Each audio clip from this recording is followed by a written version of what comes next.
Welcome to Shriji food. मैं हूं मनीषा ठक्कर। आज हम दूध की मलाई में से घी, बटर, पनीर और मावा कैसे बनाना है वो देखेंगे और ये बहुत ही कम मेहनत में और कम समय में बनकर तैयार हो जाएगा। तो चलिए इसे बनाना शुरू करते हैं।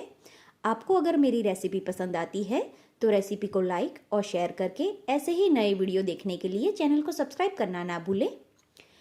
यहाँ पर मैंने एक बड़े बर्तन में मलाई इकट्ठा करके रखी थी, वो ली है। तो ये अराउंड 8 से 10 दिन की मलाई है जो मैंने फ्रीज में इकट्ठा करके रखी थी। इसे हम एक बड़े बर्तन में निकाल लेंगे। और जब भी हम मलाई को फ्रीज में इकट्ठा करते हैं तब उसमें छाछ या दही कुछ भी डालने की ज़रूरत नहीं है। तो ये सिंपल मलाई है। तो मलाई को मैंने एक बड़े बर्तन में निकाल दिया है। अब हम इसमें 1 से 1.25 लीटर जितना पानी डालेंगे। जो पानी हम इस्तेमाल करते हैं वो सीज़न पे भी डिपेंड होता है। अगर आप विंटर के सीज़न में मक्खन बना रहे हैं तो इसमें आपको नॉर्मल रूम टेम्परेचर का पानी डालना है। और अगर आप गर्मियों के दिनों में मक्खन बनाते हैं तो उसमें आपको फ्रिज का ठंडा पानी डालना है।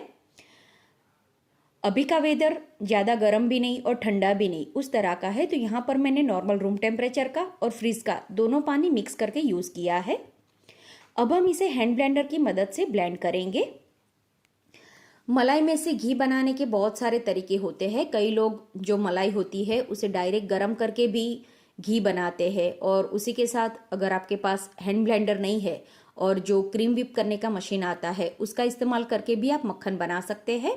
और एक इलेक्ट्रिक मथनी भी आती है जिसके इस्तेमाल से भी आप घी बना सकते हैं, जिसकी रेसिपी मैंने पहले ही आपके साथ शेयर की हुई है। 4 से 5 मिनट के बाद जब आप देखोगे तो इस तरह से इसके ऊपर झाग बन जाएगा। कई लोगों को मिस्टेक इस टाइम पर होता है कि उन्हें लगता है कि ये बटर बनने लगा है और इस टाइम पर वो बर्फ़ ऐड कर देते हैं, लेकिन वैसा कभी भी नहीं करना है। इस तरह से जब इसका झाग वाला लेयर बन जाए उसके बाद भी हमें इसे 2 से 3 मिनट तक कंटिन्यूस चलाते जाना है। तो आप देख सकते हैं इसमें 7 से 8 मिनट के बाद मक्खन इस तरह से अलग हो गया है और जो इसका पानी है वो भी अलग हो गया है। तो मक्खन इस तरह से अलग हो जाए उसके बाद हम इसमें 2 ट्रे आइस क्यूब डालेंगे। अगर आप आइस क्यूब डालना नहीं चाहते और ये बर्तन को अगर आप 1 घंटे के लिए फ्रिज में रख देंगे तो भी चलेगा। 1 घंटा अगर आप इसे फ्रिज में रखते हैं तो जो मक्खन है वो अच्छी तरह से हार्ड हो जाता है। फिर आप उसके गोले बनाकर मक्खन अलग कर सकते हैं। यहाँ पर मैंने बर्फ़ ऐड कर दिया है और बर्फ़ ऐड करने के बाद फिर से हमें हैंड ब्लेंडर से इसे ब्लेंड करना है। यहाँ पर जो मैंने बर्फ़ के टुकड़े इस्तेमाल किए हैं वो छोटे हैं, इसलिए मैंने तुरंत ही हैंड ब्लेंडर चला दिया है। अगर आपने जो बर्फ़ इस्तेमाल किया है वो थोड़े बड़े टुकड़ों में है तो उसे थोड़ा मेल्ट होने दें और फिर उसके बाद आप हैंड ब्लेंडर से इसे ब्लेंड करें। तो बर्फ़ डालने के बाद भी हमें इसे 2 से 3 मिनट तक ब्लेंड करना है ताकि जो मक्खन है वो हार्ड हो जाए। तो आप देख सकते हैं ये मक्खन एकदम हार्ड और बहुत ही दानेदार बनकर तैयार हुआ है। अब हम इसमें से गोले बनाएंगे। तो थोड़ा थोड़ा मिश्रण लेंगे और हाथ में इस तरह से उसे दबाते जाएंगे ताकि इसमें जो भी एक्स्ट्रा पानी है वो निकल जाए। तो इस तरह से हम सारा मक्खन अलग कर देंगे।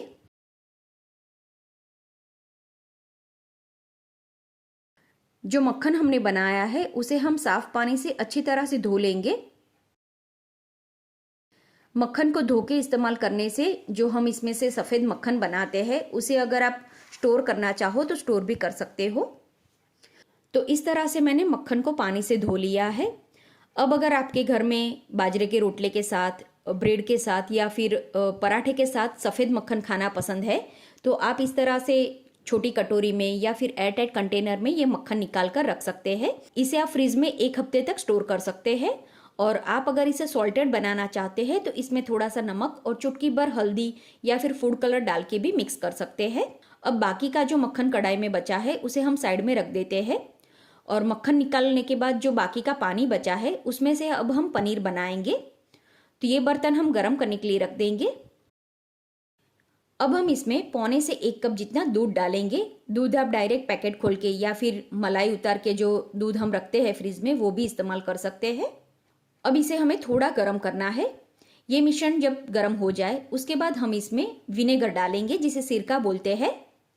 ये वाइट विनेगर है जो हम चाइनीज़ रेसिपी बनाने के लिए इस्तेमाल करते हैं, वो लेना है। तो ये मिश्रण थोड़ा गर्म हो गया है। इसमें हम 2 चम्मच जितना विनेगर डालेंगे और इसे धीमी आंच पर हम हल्के हाथ से चलाते जाएंगे। अगर आपके पास विनेगर नहीं है तो आप इसके बदले नींबू का रस भी इस्तेमाल कर सकते हैं। इसे हम हल्के हाथ से चलाएंगे ताकि जो पनीर बने वो बहुत ही सॉफ्ट बने। इसमें और भी थोड़ा विनेगर डालने की जरूरत है, तो मैंने और थोड़ा 1 चम्मच जितना विनेगर इसमें डाला है। तो आप देख सकते हैं इसमें से पनीर अलग होने लगा है। तो अब हम गैस बंद कर देंगे और पनीर को छानने के लिए हम एक बर्तन लेंगे और उसके ऊपर एक छन्नी रख देंगे और छन्नी के ऊपर हमें एक पतला कॉटन का कपड़ा रखना है। जो पनीर हमने बनाया है वो इसमें डालेंगे। इसे चम्मच से थोड़ा चलाते जाए। अभी जो हम पनीर बनाते हैं उसके अगर आपको टुकड़े करके फिर इस्तेमाल करना है तो पनीर के ऊपर आपको थोड़ा वजन रख देना है। अभी मैं इस तरह से कपड़े की गांठ लगाकर इसे साइड में रख देती हूँ। पनीर बनाते समय बाकी का बचा हुआ जो पानी है उसे आप आटा लगाने के लिए इस्तेमाल कर सकते हैं। अब कढ़ाई में बाकी बचा हुआ जो मक्खन था उसे हम गरम करने के लिए रख देंगे। यहाँ पर मैं आपको मलाई में से 4 अलग अलग चीज़ें कैसे बनानी है वो तो सिखा रही हूँ। उसी के साथ घी सिर्फ 5 मिनट में कैसे बनाना है उसकी भी मैं बढ़िया ट्रिक आपको दिखाऊंगी। तो ये जो मक्खन हमने गरम करने के लिए रखा है उसे हमें पूरा गरम नहीं करना है। तो मक्खन इस तरह से पिघल कर उसका तेल जैसा टेक्सचर आ जाए तब हमें गैस बंद कर देना है और इसे हमें नीचे उतार कर रूम टेम्परेचर पर आए तब तक रहने देना है। ये कढ़ाई अब अच्छी तरह से ठंडी हो गई है, तो इसी कढ़ाई को हम फ्रिज में आधे घंटे के लिए रख देंगे। आधे घंटे के बाद जब आप ये कढ़ाई बाहर निकालोगे तो उसका ऊपर का लेयर इस तरह से हार्ड हो जाता है। अब चाकू या चम्मच की मदद से साइड में इस तरह से छोटा होल बना दे और फिर इसमें जो भी पानी इकट्ठा हुआ है उसे हमें हटा देना है। तो आप डायरेक्ट सिंक में भी ये पानी हटा सकते हैं। अभी मैं आपको दिखाने के लिए ये बर्तन में पानी निकाल लेती हूँ।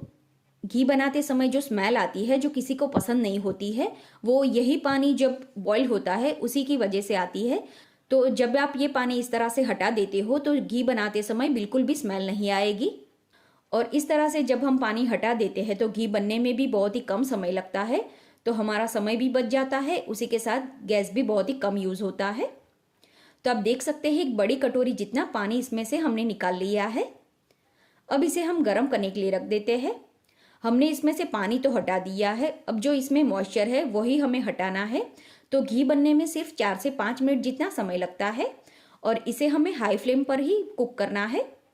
कई लोगों की कमेंट होती है कि जब हम घी बनाते हैं तो उसमें उबाल आते हैं और घी कई बार उबल के बाहर आ जाता है। तो इस ट्रिक से आप घी बनाओगे तो वो प्रॉब्लम भी आपकी सॉल्व हो जाएगी। तो आप देख सकते हैं धीरे धीरे इसमें से घी अलग होने लगा है। अभी हमने इतनी क्वांटिटी में मलाई लेकर उसमें से घी बनाया है, लेकिन अगर आप जॉइंट फैमिली में रहते हैं या फिर ज़्यादा क्वांटिटी में आपके पास मलाई है और उसमें से जब आप घी बनाते हैं तो उसमें से मावा बनाने के लिए लेफ्ट ओवर कीटू बनता है, वो जब व्हाइट कलर का हो तब आपको गैस बंद कर देना है और उसे छान लेना है। तो उसमें से आप मावा भी बना सकते हैं। अभी मैं इसका मावा नहीं बना रही हूँ, तो इसे हम थोड़ा ज़्यादा कुक करेंगे।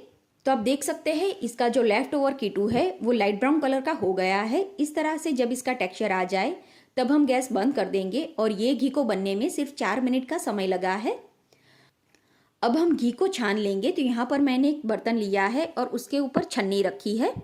इस तरह से जब हम घी बनाते हैं तो इसमें से जो लेफ्ट ओवर कीटू बनता है वो भी बहुत ही कम होता है। तो इस तरह से जब हम घी छान ले उसके बाद ये ठंडा हो जाए, उसके बाद आप इसे एयरटाइट बॉटल में या फिर कोई डिब्बे में भरकर बाहर ही 2 से 3 महीने तक स्टोर कर सकते हैं। और अगर आपके घर में ज़्यादा क्वांटिटी में घी बनता है और उतना यूज़ नहीं होता तो आप इसे फ्रिज में भी स्टोर कर सकते हैं। जो पनीर की पोटली हमने बनाकर रखी थी उसे भी मैं खोल के आपको दिखाती हूँ कि ये पनीर कैसा बना है। तो आप देख सकते हैं ये हमारा बहुत ही बढ़िया और खाने में एकदम सॉफ्ट पनीर बनकर तैयार हुआ है। इसे आप कोई भी पंजाबी सब्जी बनाने के लिए या फिर पराठे बनाने के लिए भी इस्तेमाल कर सकते हैं। तो फ्रेंड्स, इस ट्रिक से आप ये सारी चीज़ें बनाकर जरूर ट्राई करें और घी बनाने के लिए जो मैंने मेथड आपको बताई है उसे आप जरूर फॉलो करें। आपको ये बहुत ही पसंद आएगी। उम्मीद है आपको मेरी आज की रेसिपी पसंद आई होगी।